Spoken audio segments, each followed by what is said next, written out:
ನಾವು ಮುಸಲ್ಮಾನರ ಮುಖಂಡರು, ಇಡೀ ನಮ್ಮ ಬಿಜಾಪುರ ಜಿಲ್ಲೆಯ ಮುಖಂಡರು ಹಾಗೂ ಕೆಲವೊಬ್ಬರು ಉಲ್ಮಾಗಳು ನಾವು ಸೇರಿ ಏನದ ವಿಜಯಪುರದಲ್ಲಿ ಸುದ್ದಿಗೋಷ್ಠಿ ಮಾಡುವ ಉದ್ದೇಶ ಏನಪ್ಪಾ ಅಂತಂದ್ರೆ,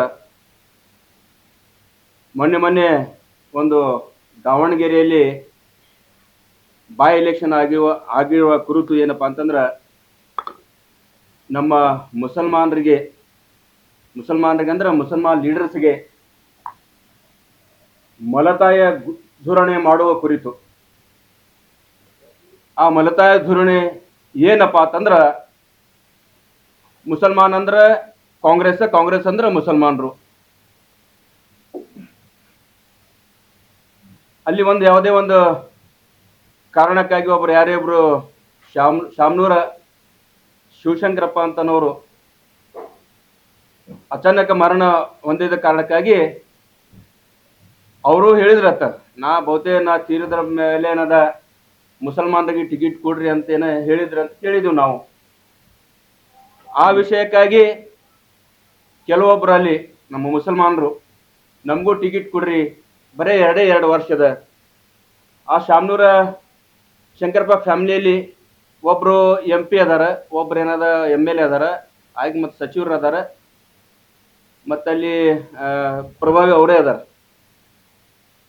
ಹಾಗಿದ್ರು ಕೂಡ ಏನದ ಅವ್ರ ಮೊಮ್ಮಗನಿಗೆ ಟಿಕೆಟ್ ಕೊಟ್ರಲ್ಲಿ.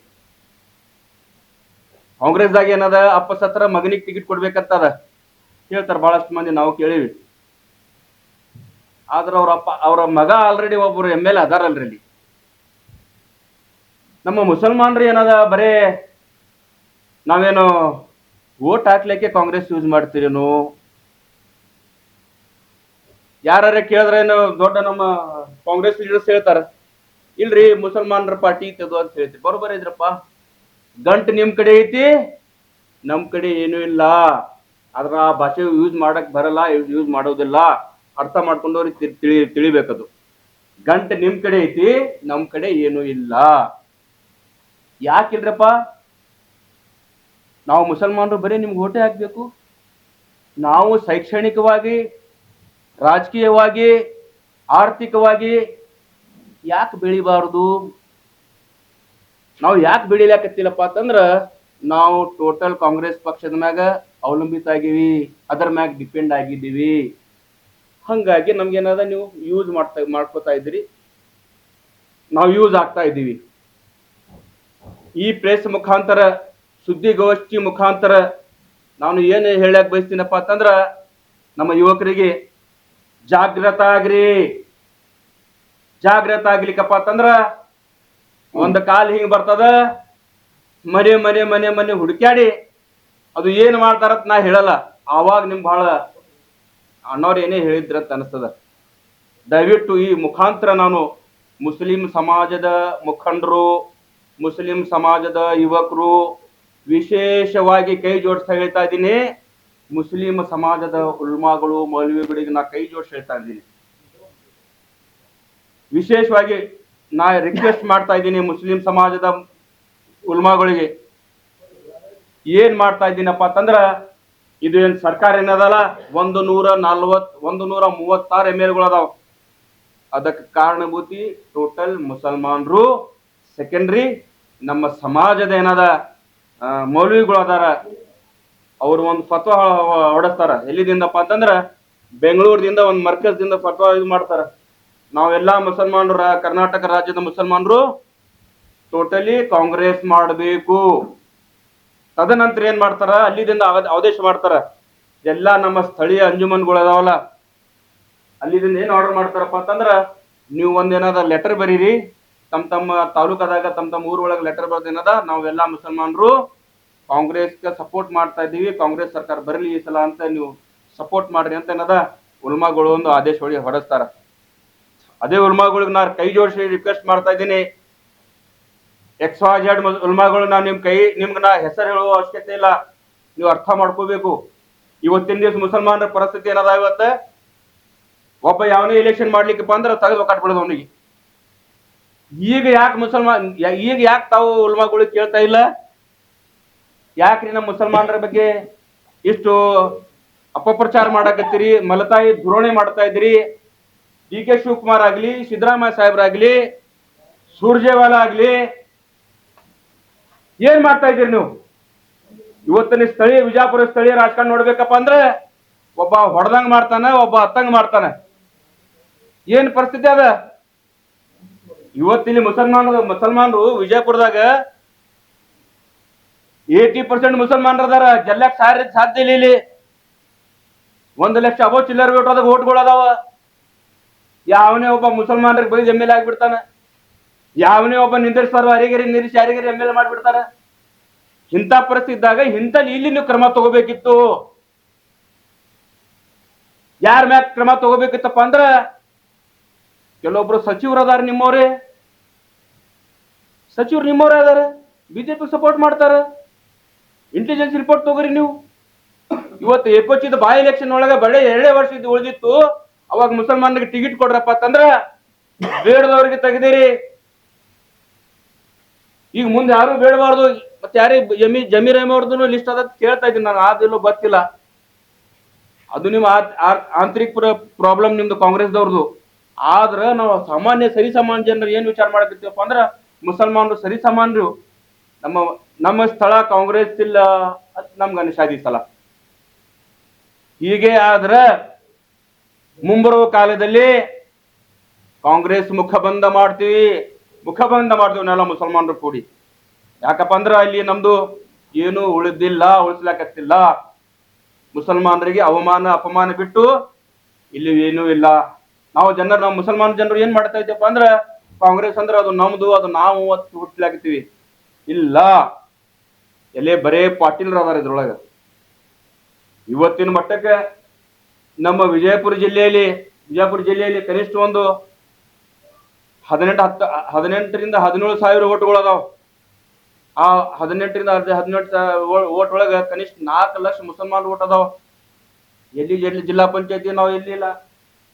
ಜಿಲ್ಲಾ ಪಂಚಾಯತಿ ಟಿಕೆಟ್ ನಮ್ಗೆ ಎಲ್ಲಿಲ್ಲ ಕೊಟ್ರು ನಾವು ಟಿಕೆಟ್ ಕೊಟ್ಟಿಲ್ಲ, ಕೊಡೋದನ್ನ ಇಲ್ಲ ಅಂತ ಅನಿಸ್ತದ.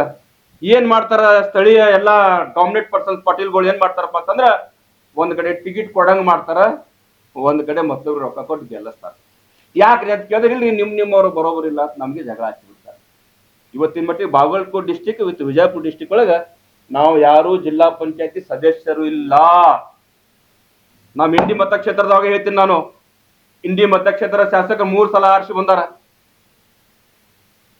3 ಸಲ ಆರಿಸಿ ಬಂದ. ಈ ಸಲ ಏನದ 71,785 ಓಟ್ ತಗೊಂಡಾರ. 99% ಅಂಡ್ ಹಾಫ್ ಮುಸಲ್ಮಾನ್ ಓಟ್ ಮಾಡ್ಯಾರ. ಅದರೊಳಗೆ ಅರ್ಧ 35,000 ಮುಸಲ್ಮಾನ್ ಓಟ್ ಅದಾವ. ಎದಿ ತಟ್ಟು ಹೇಳ್ತೀನಿ. ಇವತ್ತಿನ ದಿವಸ ನಮ್ಮ ಅನುದಾನ ಏನಾದ್ರು ಎಲ್ಲಾರ 1 ಲಕ್ಷ ಕೊಟ್ಟ 1 ಕೋಟಿ ಕೊಟ್ಟರಪ್ಪ ಅಂತಂದ್ರ ಎಲ್ಲರ ಸ್ಟೇಜ್ ಮ್ಯಾಗ ಹೇಳ್ತಾರ, ಅಲ್ರಿ ನಾವು ನಿಮ್ಗ 50% ಓಟ್ ಹಾಕಿ ನಮ್ 50% ಪಾಲ್ ಬೇಕಾದ್ರೊಳಗ, ನಾವು ಪಾಲ್ಗಾರ ಇದೀವಿ ಇದ್ರೊಳಗ, ನಮ್ಮ ಹಕ್ಕುಗಳು ಕೂಡಿ ನಮ್ಗೆ ಉಪಕಾರ ಮಾಡ್ಲಕ್ ಹೋಗ್ಬೇಡ್ರಿ. ಇವತ್ತಿನ ದಿನ ಮುಸಲ್ಮಾನರಿಗೆ ಏನ್ ದೌರ್ಜನ್ಯ ಆಗ್ಲಾಗ್ತದಪ್ಪ ಅಂದ್ರ ಕಾಂಗ್ರೆಸ್ ಇಂದ ನಾವು ಎದಕ್ ಓಟ್ ಹಾಕ್ಲಾಕ್ತಿವಿ ಕಾಂಗ್ರೆಸ್ ಅಂದ್ರೆ ನಮ್ ಬದಕ್ಲಾಕರಿ ಕೊಡ್ರಿಪ್ಪ, ನೀವು ಏನು ಕೊಡಕ್ ಸಾಧ್ಯ ಇಲ್ಲ. ನಮಗ್ ಕೊಡವ ಅಲ್ಲ ಅದಾನ. ನಮ್ಗೆ ಏನಾರ ಕೊಡ್ಬೇಕಿತ್ತೀರಂದ್ರ ಕಾಂಗ್ರೆಸ್ದವರು ನೀವು ಏನು ಕೊಡಕ್ ಸಾಧ್ಯ ಇಲ್ಲ, ನಾವು ಕೊಡಕ್ ಸಾಧ್ಯ ಇಲ್ಲ, ನಿಮ್ಗೆ ಕೆಪಾಸಿಟಿನೂ ಇಲ್ಲ, ನಮ್ಗ ಬದಕ್ಲಾಕ್ ಕೊಡ್ರಿಯಪ್ಪ ಅಂತ ಹೇಳಕ್ ನಿಮ್ಗೆ ಓಟ್ ಹಾಕ್ಲಾಕತ್ತೀವಿ. ಅದ್ರೊಳಗ ನೀವು ಏನ್ ಮಾಡಕತ್ತೀರಪ್ಪ ಅಂದ್ರೆ ಇವ್ರು ಚಂದಾಗಿ ಬದಕ್ಬಾರ್ದು ಅನ್ನೋದು. 1 ರೊಟ್ಟಿ ಕೊಡಲ್ಲ, ಅದ್ರೊಳಗೆ ಪಾವು ರೊಟ್ಟಿ ಕೊಟ್ಟು ಮಂದಿಗೆ ಹೇಳ್ಬಿಡ್ತೀರಿ. ಇವತ್ತಿನ ದಿವಸ ಪರಿಸ್ಥಿತಿ ಇದು ಐತಿ. ನಾವು ಇವತ್ತಿನ ದಿವಸ ಈ ಪ್ರೆಸ್ ಮೀಟ್ ಮಾಡುವ ಮುಖಾಂತರ ನಾ ಹೇಳ್ತಾ ಇದ್ದೀನಿ, ಇವತ್ತಿನ ದಿವಸ ನಾವು ಮುಸಲ್ಮಾನರು ಎಲ್ಲರೂ ಜಾಗೃತ ಆಗ್ಬೇಕು. ಕಾಂಗ್ರೆಸ್ ಜೆಂಡಾ ಹಿಡಿಯೋದು ಬಿಡಬೇಕು. ರಾಜಕಾರಣ ಮಾಡಿ ಲೀಡರ್ಶಿಪ್ ಮಾಡಿ. ನಮ್ಮ ಮುಸಲ್ಮಾನರು ಏನ್ ಮಾಡಕತ್ತೀವಪ್ಪ ಅಂದ್ರೆ ಜೆಂಡಾ ಹಿಡಿಯಾಕತ್ತೀವಿ. ಯಾವುದೇ ಒಂದು ಪಾರ್ಟಿ, ಯಾವ ಪಾರ್ಟಿ 35% ಪಾರ್ಟಿ ಅವನಿಗೆ ಜಯವಾಗ್ಲಿ ಇವನಿಗೆ ಜಯವಾಗ್ಲಿ ಬರೇ ಜಯವಾಗ್ಲಿ ಆಗ್ಲಾಕ್ತಿವಿ. ಮುಸಲ್ಮಾನರಿಗೆ ಎಲ್ಲಿ ಜಯವಾಗ್ಬೇಕು? ಇವತ್ತಿನ ಮಟ್ಟಿಗೆ ಬರೀ ಒಂದು ಟಿಕೆಟ್ ಕೇಳಿದೇವ್ ನಾವು. ಆ ಟಿಕೆಟ್ ಕೇಳ ಕಾರಣಕ್ಕಾಗಿ ಎಷ್ಟು ಮುಖಂಡರು ಅವ್ರ ಜೀವ ಯಾವಾಗ ಹುಟ್ಟಾರ ಅವಾಗ ಕಾಂಗ್ರೆಸ್ ಮಾಡಕತ್ತಾರ. ಅವ್ರು ಅಂತವ್ರಿಗೆ 10 ನಿಮಿಷದಾಗ ತೆಗೆದುಕೊಟ್ಬಿಟ್ರು. ಏರ್ಕತ್ತ ಮುಂಬರುವ ಕಾಲದಲ್ಲಿ ಜಿಲ್ಲಾ ಪಂಚಾಯತಿ ಎಲೆಕ್ಷನ್ ಅದಾವ, ತಾಲೂಕ್ ಪಂಚಾಯತಿ ಎಲೆಕ್ಷನ್ ಅದಾವ. ನಾವಾಗ್ಲಿ ಯಾರ್ಯಾರ ಪಕ್ಷದಾಗ ಟಿಕೆಟ್ ಕೇಳಿದ್ರೆ ಅವ್ರಿಗೆ ಪಕ್ಷದಿಂದ ಉಚ್ಚಾಟನೆ ಮಾಡೋರು. ಬರೀ ನಾವು ಮುಸಲ್ಮಾನರು ನಿಮ್ ಮುಸ್ರಿ ತಿನ್ನಕ್ ಬಂದಿಲ್ಲ, ನಮಗೂ ಅದರ ಪಾಲ್ ಬೇಕು, ನಾವು ಅದರ ಊಟ ಮಾಡ್ಬೇಕಂತ ಈ ಮುಖಾಂತರ ನಾನು ಹೇಳಕ್ ಬಯಸ್ತೀನಿ.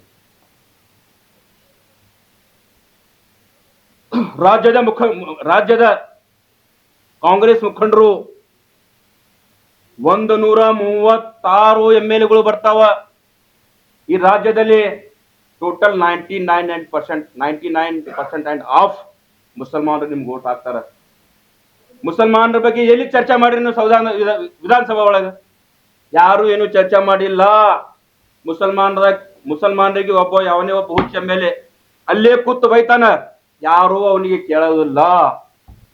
ಯಾಕ್ರಿ ಮುಸಲ್ಮಾನರು ನಿಮ್ಗೆ ಏನ್ ಕಣ್ಣಾಗ ಏನು ಕಸ ಕಾಣ್ಲಾಕತ್ತಾರ, ಏನ್ ಕಾಣಾಕತ್ತಾರ?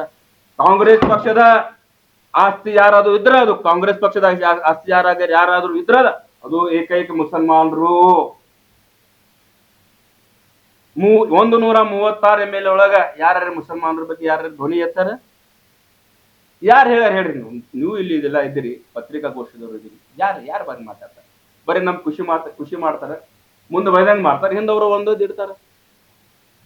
ಹಾಗಾಗಿ ಈ ಮುಖಾಂತರ ನಾವಾಗ್ಲಿ, ನಮ್ಮ ಅತ್ತೌಲಾ ಸರ್ ಆಗ್ಲಿ, ಅಜೀಂ ಸರ್ ಆಗ್ಲಿ, ಮಶಾಲ್ಕರ್ ಸರ್ ಆಗ್ಲಿ, ಎಲ್ಲಾ ಮುಖಂಡರದಾರ ಇಲ್ಲಿ. ವಿಶೇಷವಾಗಿ ನಾನು ಮಗದೊಮ್ಮೆ ನಮ್ಮ ಸಮಾಜದ ಹಿರಿಯರು ಮತ್ತು ಉಲ್ಮಾಗಳಿಗೆ ನಾ ಕೈ ಜೋಡಿಸಿ ಹೇಳ್ತೀನಿ, ಇವತ್ತಿನ ದಿವಸ ನೀವು ರಾಜ್ಯದಲ್ಲಿ ಬರೀ ಉಲ್ಮಾಗಳು ಮೀಟಿಂಗ್ ಮಾಡ್ರಿ. ಯಾಕಂದ್ರೆ ಉಲ್ಮಾಗಳೇ ಸರ್ಕಾರ ತಂದವರು. ನಾವು ನಿಮಗೆ ಹೇಳ್ಬೇಕಾಗ್ತದ. ಈಗ ನಾವು ಬೇರೆ ಏನೇ ಶಬ್ದ ಯೂಸ್ ಮಾಡ್ತಾರೆ ಸರಿ ಅನ್ಸಲ್ಲ. ಉಲ್ಮಾಗೌಡಿಗೆ ಮತ್ತೊಮ್ಮೆ ಯಾಕಂದ್ರೆ ಗೌರವಿಸ್ತೀವಿ, ನಾವು ಮುಸಲ್ಮಾನರಪ್ಪ ಅಂದ್ರೆ ಗೌರವಿಸ್ತೀವಿ. ಯಾವನೇ ಒಬ್ಬ ಮೌಲ್ವಿ ಹೋಗಿ ನೀವು 2-3 ಸಲ 4 ಸಲ MLA ಮಾಡಿರ್ತೀರಿ, ಆ ಮೌಲ್ವಿಗೆ ಆ MLA ಆ ಸಚಿವ ಎದಕ್ ಬಂದಿರಿ, ಯಾವಾಗ ಬಂದಿರತ್ ಕೇಳಲ್ಲ. ಆ ಮೌಲ್ವಿ ಆ ಹಿರಿಯರು ಆ ಸಚಿವರ ಬಗ್ಗೆ ಆಗ್ಲಿ, ಆ MLA ಬಗ್ಗೆ ಆಗ್ಲಿ ಮುಂಜಾನೆ ವೋಟಿಂಗ್ ಮಾಡೋದು ಇರ್ತದಲ್ಲ, ಅವತ್ತು ನಮಾಜ್ ಬಿದ್ದು ಬಂದು ಅವ್ರಿಗೆ ಅವ್ರ ಮನ್ಯಾಗ ಎಂದ ಕೆಲಸ ಬಿಟ್ಟು ಅವ್ರಿಗೆ ಕೆಲಸ ಮಾಡ್ತಾರ. ಒಂದು ಸಮಾಜ ಪರವಾಗಿ ಕೆಲಸ ತಗೊಂಡು ಹೋದ್ರೆ ಒಂದು MLA ಬಂದು ಅವ್ರು ಮಾತಾಡಲ್ಲ, ಎದಕ್ ಬಂದಿರ ಅಂತ ಕೇಳುವುದಿಲ್ಲ. ಬೇರೆ ಕಮ್ಮಿನವ್ರು ಯಾರ್ಯಾರು ಬಂದ್ರಪ್ಪ ಅಂದ್ರ ಸಾಷ್ಟಾಂಗ ನಮಸ್ಕಾರ ಮಾಡಿ ಕಾಲ್ ಬೀಳ್ತಾರ. ಅದಕ್ಕಾಗಿ ಈ ಮುಖಾಂತರ ನಾನು ಉಲ್ಮಾಗಳಿಗೆ ರಿಕ್ವೆಸ್ಟ್ ಮಾಡೋದು ಏನಪ್ಪಾ ಅಂತಂದ್ರ, ದಯವಿಟ್ಟು MLA MP ಸಚಿವರ ಮನೆಗೆ ಹೋಗ್ಬೇಡ್ರಿ, ಕುತ್ತಲ್ಲೇ ಕರೀರಿ. ಬರ್ಲಿಕ್ಕಂದ್ರ ಆರ್ಡರ್ ಮಾಡ್ರಿ ಸಮಾಜಕ್ಕೆ. ಬರೋದಾಗ ನಾವು ವಿಚಾರ ಮಾಡ್ರಿ ಅವನ ಬಗ್ಗೆ ಅಂತ. ಯಾಕಂದ್ರೆ ಬೇರೆ ಸಮಾಜದವರು ಹಂಗೆ ಮಾಡ್ತಾರೆ, ಕಲೀರವ್ರು. ನಿಮ್ಮ ಬಲ್ಲಿ एक अल्लाह को मानने वाले तुम्हारे सीने में कुरान है बोले तो तुम्हारे सीने में हर एक ला इज्जत करना चाहिए. कुरान ಹಾಕ್ಲಿಕ್ಕೆ ನಾವು ಭಿಕ್ಷೆಯಲ್ಲಿ ಕೊಟ್ಟಿದ್ದ ಓಟ, ಮತದಾನ ಮಾಡಿದ್ದು ಓಟ. ಅವ್ರ ಬಳಿ ಭಿಕ್ಷೆ ಕೇಳಕ್ ಹೋಗುವುದು ಅವಶ್ಯಕತೆ ಇಲ್ಲ. ನೀವು ಭಿಕ್ಷಾ ಕೊಡೋರು, हमारी जात देने वाली जात, लेने वाली जात नहीं जी. बुला लो. आज उल्मा की हालत क्या हो गई तुम्हारी? जाग बैठे तो रास्ता देख ले, बैठे तो कौन भी आने तैयार नहीं.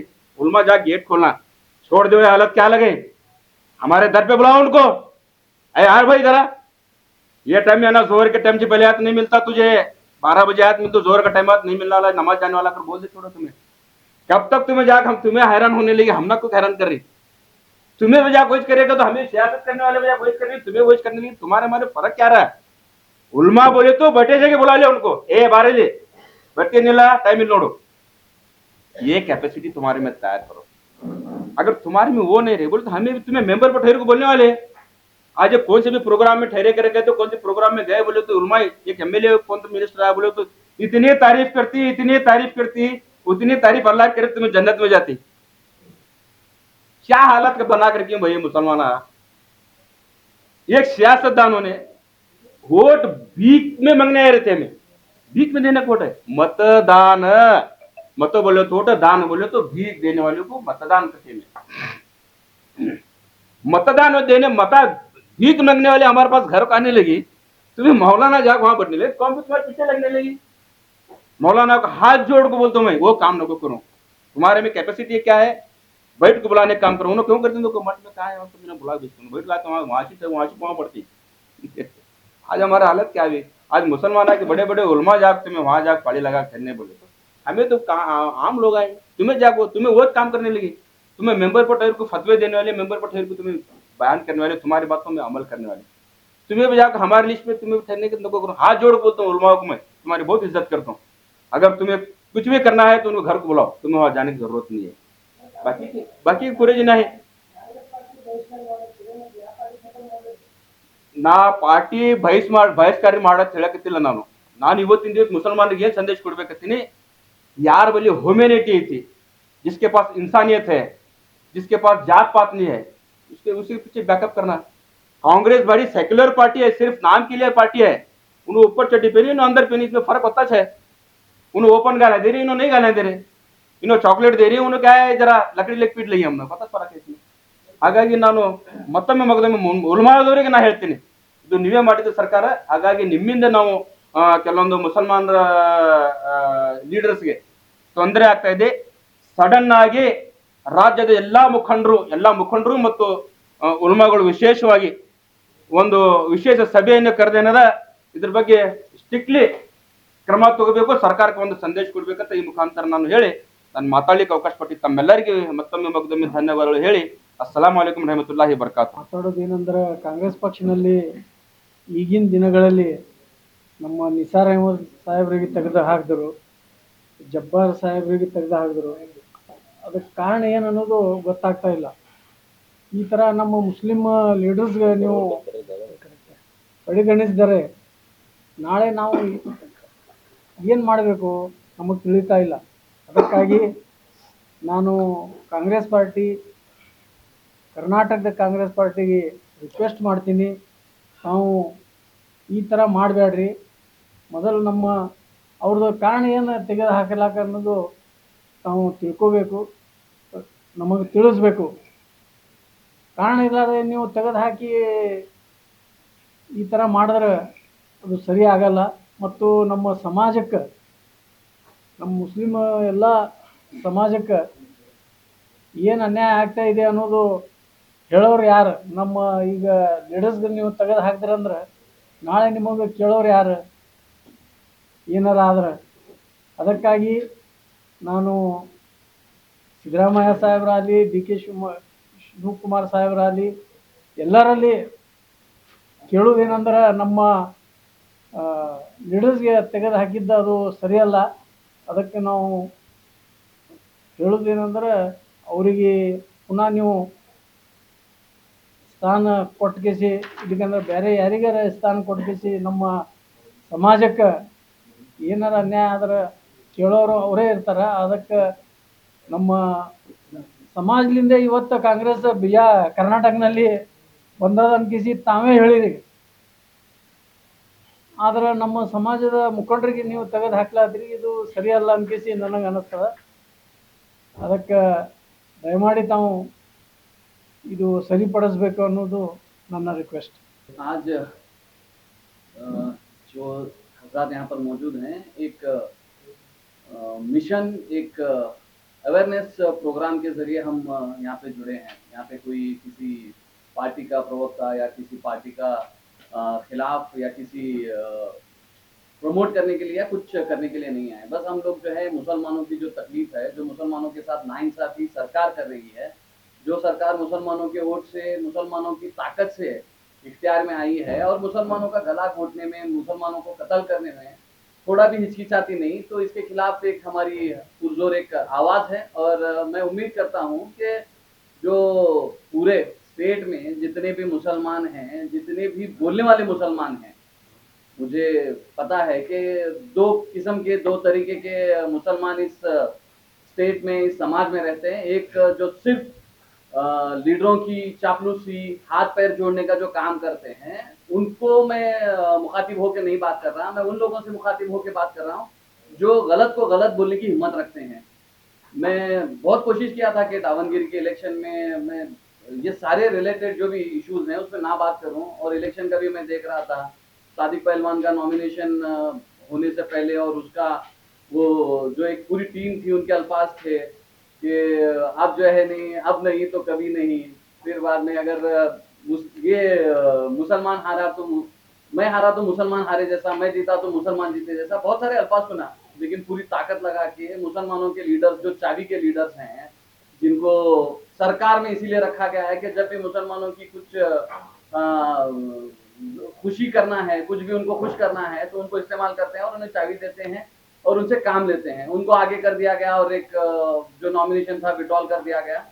उसके बाद में रिजल्ट से पहले जो है कांग्रेस डर गई है मुसलमानों के लीडरों को निकालने का, मुसलमानों के लीडर्स को या सैक करने का जो भी चल रहा है, रिजाइन करने के लिए फोर्स करना जो चल रहा है। तो मैं मुसलमानों की मैं एक जीत मानता हूँ अगर वहाँ कांग्रेस हारी तो, क्योंकि जिस डर से मुसलमानों को डराया जा रहा था वो डर मुझे यकीन हुआ है कि आज कांग्रेस वहां पे हार रही है। इसके लिए जो है बहुत सारे मुसलमान लीडरों को जो है नहीं सैक किया जा रहा है। अब उसका मकसद क्या है बोले तो एंटी पार्टी करने की वजह से जो है उन्हें निकाला गया है। क्या एंटी पार्टी सिर्फ इस इलेक्शन में हुआ है? इससे पहले इलेक्शन स्टेट में हुए हैं तो कभी नहीं हुआ एंटी पार्टी। जो कोalition गवर्नमेंट में जीडीएस के साथ कांग्रेस गवर्नमेंट की तो 17 एमएलए किसके थे और कौन एंटी पार्टी करे थे, तब क्यों उन पर एक्शन क्यों नहीं लिया गया? एक ये भी मुद्दा है। तो मैं खुले अल्फाज में कहता हूँ कि सिद्धरामैया के पूरे लॉयल एमएलए थे, तो उन्होंने दिन है नहीं रात है बोलो, अगर बोले तो बोलने वाले थे, और उनको एमएलए बनाए तो सिद्धरामैया की पूरी टीम थी, उनको जो है नहीं उनके ऊपर एक्शन नहीं लिए। लेकिन मुसलमान ही कर बोलेगे तो तुम्हें एक्शन लेते हैं। और एंटी पार्टी तुम ना, मैं बीजापुर की मिसाल देता हूँ, बहुत दूर की नहीं देता। मैं 2018 में जो है नहीं 7 एमएलए जो है कांग्रेस के पूरे डिस्ट्रिक्ट में थे, लेकिन एक एमपी नहीं चुने तुम्हें। जितने बार भी तुम्हें एमपी इलेक्शन यहाँ हो रहा तो देखो तो कौन सी पार्टी के वोटर ज्यादा हो रहे हैं, कौन सी पार्टी से, कौन से मत क्षेत्र से ज्यादा जो है नहीं बीजेपी को वोट मिल रहे हैं। तो वो एमएलए के ऊपर एंटी पार्टी नहीं होती। और ये ओपन सीक्रेट है, सिटी में भी अगर मुसलमाना का एक एमएलए 15 कॉन्स्टिट्यूंसी में बीजापुर बागलकोट के अगर एक मुसलमान के एक कैंडिडेट को टिकट देते हैं, लेकिन वो लोग जो है नहीं हाथ नहीं लगाते मुसलमानों के, ये कॉन्स्टिट्यूंसी में है बीजापुर के, क्यों बोलेगे तो नहीं चुन के आगे तो तुम उनसे भारी वोट छोड़ते हैं। तुम्हारे घर के सामने हमारे लीडर जो आगो ठहरते वो तुम्हारे घर के सामने आगो नहीं ठहरते, इसलिए जो है नहीं मुसलमानों को तुम इस्तेमाल करते हैं। बीजापुर में भी है, बीजापुर में भी ये मसला है। तो ये एक मुझे लग रहा है कि एक पहल है दावनगिरी का इलेक्शन जो है नहीं मुसलमानों को एक करने का और मुसलमानों को जागने का, जगाने का एक पहल है, ये स्टेप है, फर्स्ट स्टेप है। मुझे बीजेपी से जो तुम्हें डरा को मुसलमानों के वोटा लेते थे, मुसलमानों को बीजेपी से ज्यादा नुकसान तुम ही कर रहे हैं। क्या रेजोल्यूशन पास करे तुम्हें, जो रिजर्वेशन कैंसिल करे थे उसके बारे में कहाँ भी डिस्कशन हुआ क्या? नहीं हुआ। तुम्हें जो जो जो बिल बीजेपी गवर्नमेंट में पास हुए थे, तुम्हें 6 महीने में उसे रिवोक कर दूंगा बोल को ऐलान कर तुम्हें सरकार बना लिए, उसके बाद में क्या मुसलमानों की तुम्हें जो भी प्रॉब्लम्स हैं उसके बारे में इशू कहाँ भी डिस्कस करें? नहीं करें। मैं हैरान हुआ इसके रिजवान अरशद का दावनगिरी का इलेक्शन का एक कैंपेनिंग में जो है एक अल्फाज सुना कि मुसलमानों को जो है नहीं अगर कौन सी भी ताकत बचा सकती, कौन भी जो है नहीं साथ दे सकते हैं, और मुसलमानों के एमएलए 10 एमएलए चुन को ला सकते हैं, तो कांग्रेस के एमएलए, कांग्रेस की गवर्नमेंट है, कांग्रेस के लोगों को तारीफ कर रहे थे। रिजवान अरशद को बहुत सिंपल एक मैं सवाल करना चाहता हूँ, लिंगायत कम्युनिटी कितनी है पूरे स्टेट में, कितनी है? मेरे से ज्यादा डेटा एनालिस्ट तुम ही करते हैं, तुम्हें देखो उनके एमएलए कितने हैं, 35-40 एमएलए तुम्हें जो है नहीं लिंगायत कम्युनिटी के बन सकते हैं। मुसलमानों के ये कहते हैं पॉपुलेशन कितनी है, 10 एमएलए मुसलमानों के स्टेट में तुम्हें चुन को लाते हैं, और तुम्हें बड़ी फकर से जो है नहीं कांग्रेस की पीठ थपथपाते हैं। ये जी हुजूरी कितने दिन तो भी करने वाले तुम्हें, तुम ना बड़ा ओहदा दे सकते हैं, एक मिनिस्टर बना सकते हैं, तो उससे ज्यादा नहीं बना सकते। तो मुसलमानों के गला घोटने के वास्ते सबसे बड़े हाथ तुम्हारे हैं। तुम्हें जो है ना ऐसी झूठी शान, झूठे अल्फाज इस्तेमाल करते हैं, जिससे मुसलमानों को बड़ा खुश होते हैं, मुसलमान अपनी औकात बिसर को जो है नहीं इनके पीछे लगते हैं, और मुसलमानों को गले काटने में आगे पीछे नहीं करते। ये सारे लोग जो यहाँ में बैठे हैं तो सिर्फ एक मकसद से बैठे हैं कि मुसलमानों के वोट ले को तुम्हें मुसलमानों की ताकत इस्तेमाल कर को तुम्हें रूल करते हैं, लेकिन मुसलमानों के जो है नहीं भलाई या उनकी जो है नहीं फिक्र में तुम्हें कुछ भी नहीं करते। ये एक आंख खुलने वाला तुम्हारे लिए एक वक्त है। अगर तुम्हें यहाँ से भी वो आंख नहीं खोलते, मुसलमानों को नजरअंदाज करते हैं, तो मुझे यकीन है कि 10-15 साल तुम्हें स्टेट में तुम्हें जो है ना वापस से रूल नहीं करते। तो ये सारे लीडर जितने भी मुसलमानों के चापलूसी करने वाले लीडर हैं, ये उनको एक नसीहत है कि मुसलमानों के वोट लेने के टाइम और इलेक्शन के टाइम कौम तुमने याद आती, कौम को जो है नहीं जब तुम्हारी जरूरत रहती तो तुम्हें जो है नहीं हाथा पाँव जोड़ते लीडर के घर के सामने ठहरते हैं। ये नको करो, तुम्हारी हैसियत है, तुम्हारी औकात क्या है, तुम्हें पहचान लो। तुम्हें सोने वाले को एक जगा सकते हैं, जो सोने की एक्टिंग कर रहा है, तुम्हें सोने की एक्टिंग कर रहे हैं, तुमने जगाना मुश्किल है, लेकिन तुमने पानी डाल को जो है नहीं उठाने की कोशिश करते, नहीं उठाते तो तुमने छोड़ को दूसरे के पीछे हमें लग लेते हैं। और जो भी हमारे काम करने वाले हैं, जिस तरीके से हमारे काम करना है, बोले एक बहुत अच्छी बात बोले अयूब भाई, देने वाली जात अल्लाह की है, लीडर के पीछे नको लगूं। अब ये उन लोगों के लिए मुखातिबों को बोलें जो अल्लाह को डरते हैं, जो लीडर को डरते हैं, उन्होंने तुम्हें क्या भी करो, उन्होंने लीडर के घर के सामने उनके दरवाजे पकड़ लेकर ठहरने वाले, और उनसे जो है उनकी सुबह शाम होती। इसकी वजह से ये मुसलमानों की बर्बादी, मुसलमानों की जो है ये इतनी बुरी हालत है। मैं उम्मीद करता हूँ कि अल्लाह ताला इनकी आंख खोलेंगे, नहीं खोलेंगे तो दूसरे लीडरों को बनाता अल्लाह, और मुसलमानों के भलाई के लिए जो भी तरीके हो सकते हैं हमें वो इख्तियार करते हैं। मुसलमानों के लिए लड़ने के लिए हमें इंशाल्लाह आगे बढ़कर हिस्सा लेते हैं। आपको जब एक दावनगिरी के बाई इलेक्शन में सिर्फ एक टिकट मांगती है तो आपको टिकट देने में दिक्कत होती है। ये कितनी बड़ी अफसोस की बात है। एक 27 साल एक समर्थ नामी नौजवान को आप टिकट दे रहे हो, शिव शंकरप्पा की फैमिली को, लेकिन वही 50 साल से 70 साल से जो हमारे लोग, जो हमारी कम्युनिटी के लोग कांग्रेस को बनाने के लिए, सजाने के लिए, संवारने के लिए इतनी कुर्बानियां दी, आज आपकी इनकी वैल्यू आपके सामने क्या है। एक 27 साल समर्थ नामी नौजवान को आप टिकट दे रहे हो, लेकिन जो 50 साल से कांग्रेस में काम कर रहे हो आज आप उनकी बातों को नजरअंदाज कर रहे हो। ये कौन सी कॉन्स्पिरेसी आप अप्लाई कर रहे हो। हाँ, मुसलमान बोले तो आप क्या समझ रहे हो। मुसलमान क्या चुप क्या मुसलमान क्या यतीम खाने का कोई यतीम बच्चा है। जब कभी इलेक्शन आता है तो आप उसे उठा लेते हो, जब इलेक्शन होता है यतीम खाने को छोड़ देते हो। क्या मुसलमान को एक टिश्यू पेपर हो, टिश्यू पेपर समझ रखे हो क्या। क्या मुसलमान को जब जी चाहा तब इस्तेमाल करते हो, जब चाह छोड़ देते हो। ये कॉन्स्पिरेसी नहीं चलेगी। अब मुसलमान समझ गए हैं आपका प्लानिंग क्या है, आपकी कॉन्स्पिरेसी क्या है। आप मुसलमानों की लीडरशिप को खत्म करने की कोशिश कर रहे हो, ये हम समझ चुके हैं इस बात को। जब शिव शंकरप्पा की फैमिली एक तरफ, एक शिव शंकरप्पा की फैमिली एक तरफ और मुस्लिम कम्युनिटी एक तरफ, एक फैमिली को खुश करने के लिए तमाम कम्युनिटी को ये लोग नाराज करते हैं। इन्हें शर्म आनी चाहिए, इन्हें शर्म आनी चाहिए। एक कम्युनिटी, एक पूरी मुसलमान कौम को ये लोग नाराज कर रहे हो। देखिए, ऐसा कौन सा गुनाह जो हमारे मुस्लिम लीडरशिप से हुआ था जो आज आप सस्पेंशन भेज रहे हो, जो आज आप उनकी माइनॉरिटी कमेटियों को डिसॉल्व कर रहे हो। कोई एविडेंस है क्या आपके पास। आपके पास कोई सबूत है। Without any show cause notice आप उनको सस्पेंशन कर रहे हो। क्या ये आपका पार्टी का स्ट्रक्चर है क्या। क्या आपकी पार्टी के ये उसूल है कि without any show cause notice क्या आप सस्पेंड कर देते हो। ऐसा कैसा चला रहे हो आप पार्टी। जब यही शिव शंकरप्पा, शामनूर शिव शंकरप्पा, जब इलेक्शन था तो बीजेपी के येडियुरप्पा का बेटा बीवाई विजेंद्र के इलेक्शन कैंपेन में ये शिव शंकरप्पा, शामनूर शिव शंकरप्पा सपोर्ट करता है, तब इसके ऊपर आप कोई सस्पेंशन नहीं लगाते हो। क्यों भाई, क्यों मुसलमानों के साथ नाइंसाफी की जा रही है। जब शामनूर के खिलाफ आप सस्पेंशन लेटर नहीं भेजते, उसे कोई निकालते नहीं, तो एक मुसलमान, अभी कुछ एविडेंस भी नहीं है, उसके बावजूद भी आप मुसलमान को शक की बुनियाद पर उनकी माइनॉरिटी कमेटियों को डिसॉल्व कर रहे हो। अब्दुल जब्बार की जो सरपरस्ती में जो माइनॉरिटी कमेटियां बनी, आज आप उनको डिसॉल्व कर रहे हो एक शक की बुनियाद पर। जब शिवशंकरप्पा शामनूर जो काम किया तब आपको ये सोच नहीं पैदा हुई क्या, सीएम सिद्धरामैया को, डीके शिव कुमार को।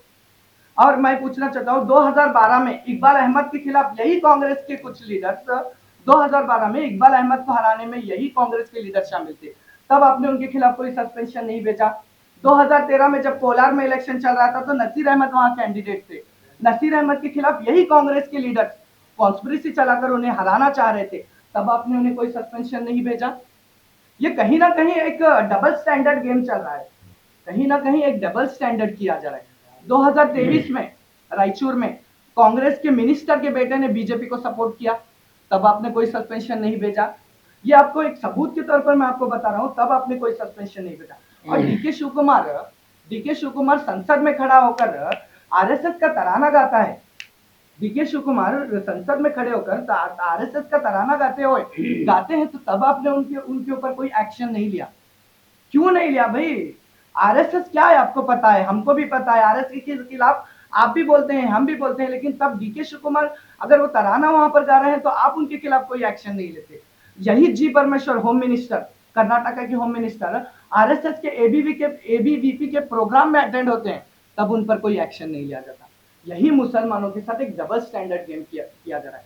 ये बोलने का मकसद क्या है बोले तो, मुसलमानों को सिर्फ मुसलमान बोले तो क्या, इनको क्या भी करे तो चलता ले, इनको क्या भी करे तो चलता है, इनको क्या भी करो हमारे सिवाय इनके पास कौन सा ऑप्शन इतने, ये कांग्रेस के जहन में है। लेकिन आपको बताना चाहिए कि हमारे पास अल्टरनेटिव भी है, हमारे पास दूसरे प्लेटफॉर्म्स में है। हम चाहे तो आपकी हुकूमत गिरा भी सकते हैं, हम चाहे तो आपकी हुकूमत बना भी सकते हैं। मुसलमानों को अपना पावर दिखाने की जरूरत है, मुसलमानों को अपनी ताकत दिखाने की जरूरत है। आज उलमा इकराम हमारे तमाम उलमा इकराम जब कांग्रेस को मस्जिद में बैठकर सपोर्ट के नारे लगाए, सपोर्ट के ऐलानात किए, लेकिन आज वही उलमा इकराम दावनगिरी के कॉन्स्टिट्यूंसी में बाई इलेक्शन में एक मुस्लिम कैंडिडेट को जब मांग करते हैं तो आज उन उलमा इकराम की इज्जत नहीं रखी जाती।